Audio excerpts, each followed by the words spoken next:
Hey guys! Well, last week I put out a van conversion, a full van conversion video, kind of almost like a time lapse. Hopefully you've watched that. If not, you might want to go back and watch that first so you know some of the things we're referring to, because today I'm going to talk about things we might change, things we would probably do different in the future if we ever did another van build. In this van build, I've got my husband with me because we did the build together, and really he did a lot of the woodworking and stuff in the van, and he also did a lot of the electrical, and he's going to be better able to explain some of the things we're talking about. So I made a list, and I'll start just kind of going through. I'm going to talk about things we'd change, and then I'm going to tell you some of the things we really like about our build. So, things I would do differently. And we talked about this, and Kevin agreed with me on some of them, if not most of them. Most of them? Yeah. Good. Okay. Well, what's the first thing that comes to your mind? Probably the porch lights. Porch lights, yeah. We didn't wire for porch lights, and that's something when you start a van build, you want to kind of know what wiring you need for everything you're going to want ahead of time, because now if we were to add it, we would have to get behind the walls and figure out a way to run through the walls our wiring for the porch lights. So not be easy. Yeah. So what we did was we ended up getting some lights that we can stick on the outside of the van that work with a remote, but it's not the best scenario, so we wish we had wired for it and thought of that ahead of time. Some of the basic things that, when I mentioned some of the things I wish we'd done differently, the choices were there in the beginning, and I made the decision, and now I might actually ended up making the same decision based on the circumstances we were in, but these are things I wish I had. I wish I had a place for an oven. If I had found there's room here, I could have put an oven here, but I would have lost a lot of drawer space, cabinet space, that sort of thing.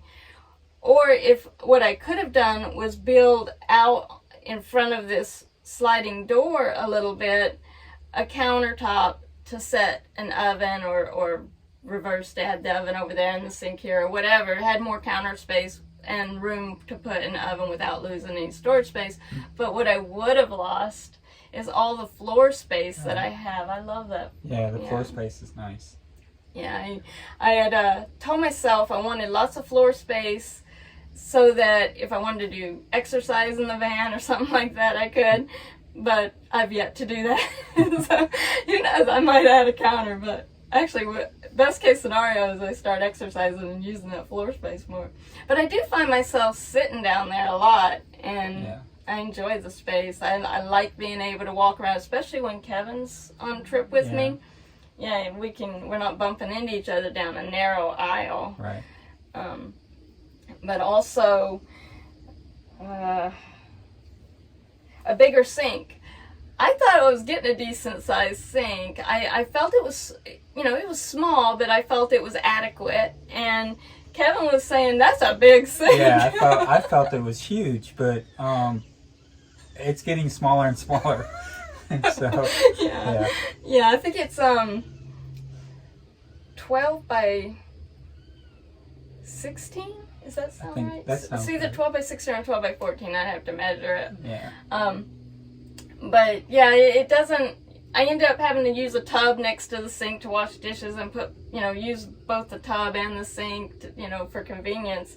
It's, there's more splatter with a small sink. It is a nice depth. I think it's a 9-inch depth, which is nice. I definitely would do that again. But I would also try to get a bigger sink in here. So, what else do we have on here? Something that's not that important to me, Kevin did mention it, he thought it would be nice, and that's a small window on one of these Yeah. sides over here in the loft area. Either in the loft or maybe over the kitchen area, possibly. Yeah, a that small that window. that I would. Yeah. That would have been nice. Yeah, I would like that. And it could probably still be done, but It'd be a lot of work. it'd be a lot of work. So, no window. No window for now.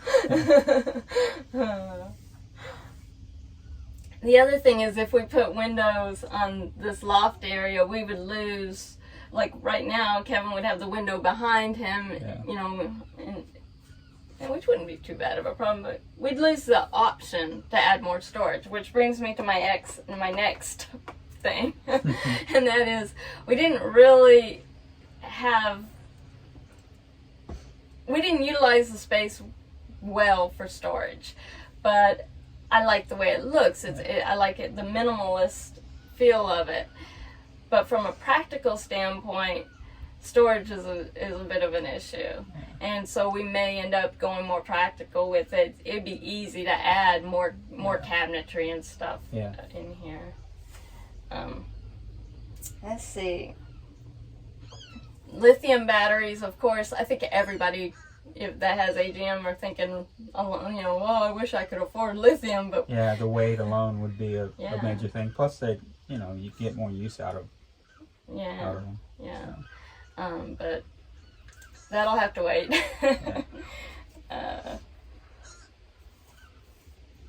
We put in a front park assist, and you might see that in some of the videos that I've put out, and it's not effective. I mean, it was a waste of money and effort, because it'll give you false warnings and everything, and maybe it was the brand, but I would do away with that. Yeah.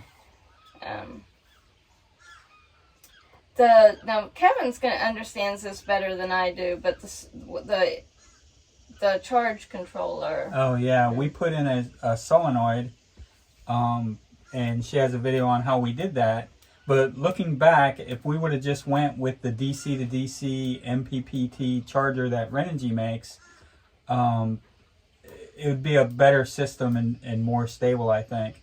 And that's something we can still do, and it'll be easy to swap that out, and we may do that, in the near future. We'll see how that goes. But the solenoid just doesn't. It's either on or it's off, so it's putting that full brunt of the alternator charge basically into the batteries, and you don't really want to overcharge your batteries. Where the DC to DC is kind of like a smart charger, a 3-stage charger that would regulate the charge that goes into the battery. So if it didn't need the charge, it wouldn't put them in there basically. And so that's something that I think is pretty important, and we probably should have spent the extra money at the time and did it that way. But fortunately, I think it's going to be an easy change. Another thing I wish we had done is mounted the gray water tank underneath the van. Because what I have right now is a 2.5 gallon jug that I dispose of. When I have the option, I could fit a 5 gallon, but the 2.5 gallon is easier for me weight-wise to lift and carry to a dump station or something. Whereas if we had a larger gray water tank mounted underneath, like what size you think? Probably 15 or 20 gallon or something, I think. Yeah, that would be nice. Yeah. And I could just, I wouldn't have to do it as often. Right, less often. Yeah. Less worry about it. Yeah, and you don't have to carry it. Exactly. Okay. That's something that could probably still be done without too much effort. It would be some work, but it's something that probably could still be done. Yeah, it's definitely something we may do in the future. Yeah. The latches, I like the look of the knobs that we have on the counter, the drawers and the cabinet fronts. But that required us putting the magnet latches behind, and though they hold the drawers well, and there are some cabinets like this sliding pull out here, it comes out from time to time when driving. And the fridge, we had 2 I can't remember what pound magnets. 40 or 60. Yeah, Yeah, they were pretty heavy. We thought they'd be adequate, but they didn't. So we ended up putting pegs that go through the floor and hold that in place. So we ended up basically, because we had made that decision, having to modify them a little bit. Yeah. And so if we were doing another van bale, we probably would go with a different type of latch. Yeah. Let's see, do I have everything on my list here? I'm sure there's things we haven't even thought of yet. And the more we use it, we'll probably come up with more. But, did you mention the flooring? No. The flooring, it's the vinyl tongue and groove planks, and they get really hot. And when they get, if I am not careful and I leave with direct sun, this door open with direct sun shining on the floor, it will try to lift a little bit, and so I really have to watch that. Yeah. And so, in the heat coming that it absorbs and comes off of it, here in Florida, I just feel like maybe we should have looked around for something a little different. But it looks nice, and it's very durable. Yeah. It's definitely durable. Yeah. We did the whole bill with this floor in here, although we did cover it. Oh, dragonfly. Yeah, I just noticed there were a couple here. Oh, well, Guy, we're going to have to get you out of here so you can not drive away with us. It may not be on camera, but oh, he's so pretty. He's huge. Oh, okay. Y'all can't see him. You might be able to. All right, now we're going to talk about the things we love. Yeah. Lots of things that are really nice. Yeah. And we don't want to leave it on a negative note in any way. Right. So, things I love and things. So, the pull-out table. I love being able to pull this long table out. It gives me twice the counter space in the kitchen area. I find myself cooking on it most of the time versus cooking on this regular counter. The bulkhead. Oh my gosh. It holds the heat back so much. When I open that bulkhead door, and it's not insulated. If I had insulated, it would probably, I don't know whether it would absorb and hold heat, or if it, I don't know how the insulation would, but I don't need it. It holds it, and I just keep that door closed when the sun's coming in the front, and you can put your hand on the wall and feel a little bit of warmth, but as soon as you open that door, it's like a heater. Yeah. It's amazing the difference it makes with the heat. It's incredible. Yeah. And that's the main reason I love it so much, other than it also has all the benefits of privacy and everything else. Yeah. So that is something we would definitely have in any future van. Yeah. Running boards, because I'm so short, it would be hard for me getting in and out of this van. Because we took the step out. Yeah. And so that kind of made up for the step.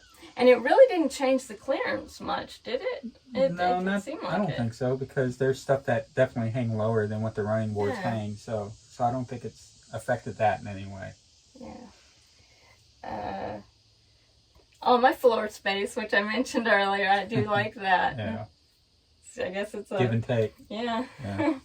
The window. We installed the window in the sliding door, and I just love it. I can't imagine being in here with it all closed up and not having a window. It'd feel like I was in some sort of cell or something. Yeah. You know, I need to be able to have that light and to see outside.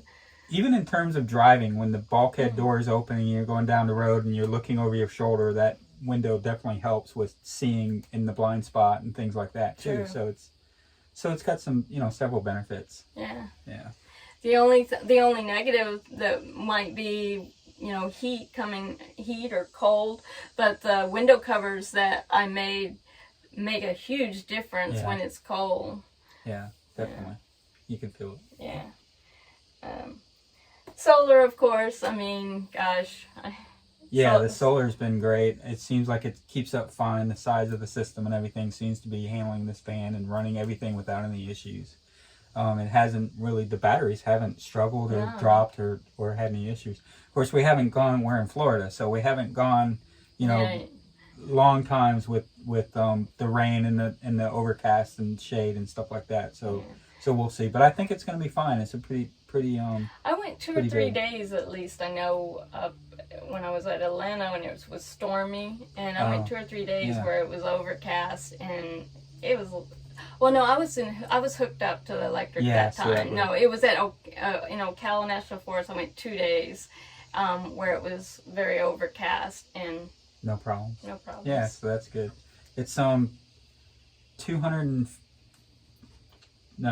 500 amp hours of battery, so 250 of that is usable because they're AGM batteries. So, and for the system that, for everything that she's running, it's more than enough. And 400 watts of solar seems to be keeping up fine with keeping those charged during the day.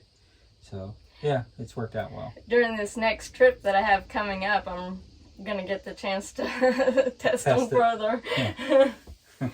So, the lights, we've got, when we put them in, first of all, when we were doing the build, we bought these little puck lights and immediately thought that's not going to do it. That's not going to be enough light, especially if I'm wanting to do art or something at night. I'm going to want more light than that.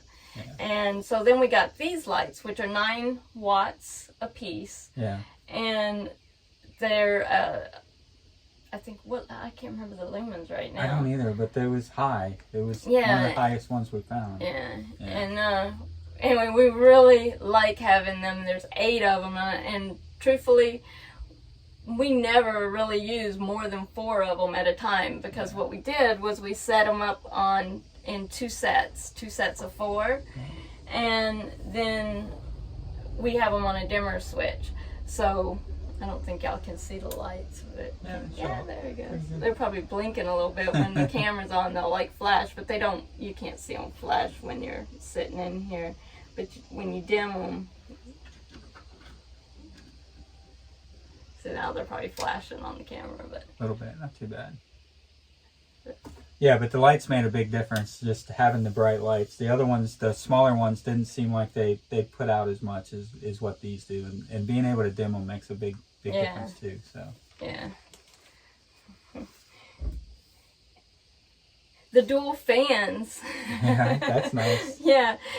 We usually what we do is we turn this one to where it's pulling air in, and then we put that one to where it's drawing it out, and so it creates this flow through here. Yeah. Especially when you're sleeping. I mean, we got cold a few times, and it was a warm night, and it was kind of chilly. So I don't remember if we turned it off or turned it down. I may have turned it off. Yeah. So it works well, keeping a nice current breeze going through here. Yeah. And one more thing, I'm sure there's other things, but I'm just trying to point out the ones that immediately came to mind. I like my handles that I put on the cabinet fronts. They're made out of jacaranda tree branches that is in our front yard at the house, and there's a lot of memories with that tree. And so when I'm on the road, I feel like I'm bringing a part of home with me. So, but yeah, that's it for now. I'm sure there's a lot more things we could say, but so we'll have some changes, as some of what I talked about, that we'll do in the future. And right now we're just gonna enjoy the van a little bit. I'm going on my summer travels very soon. That'll be exciting. Yeah. and I thought after putting the conversion out, I should talk to you guys about some of what we would change and some of the things we really like. And I hope it's helpful to you guys, inspires you guys a little bit if you're in the process of a build. Yeah. And we're going to end this video. If you want to follow me on my travels, and Kevin joins me from time to time as well, subscribe. If you like this video, please give it a thumbs up. And I will see you next video.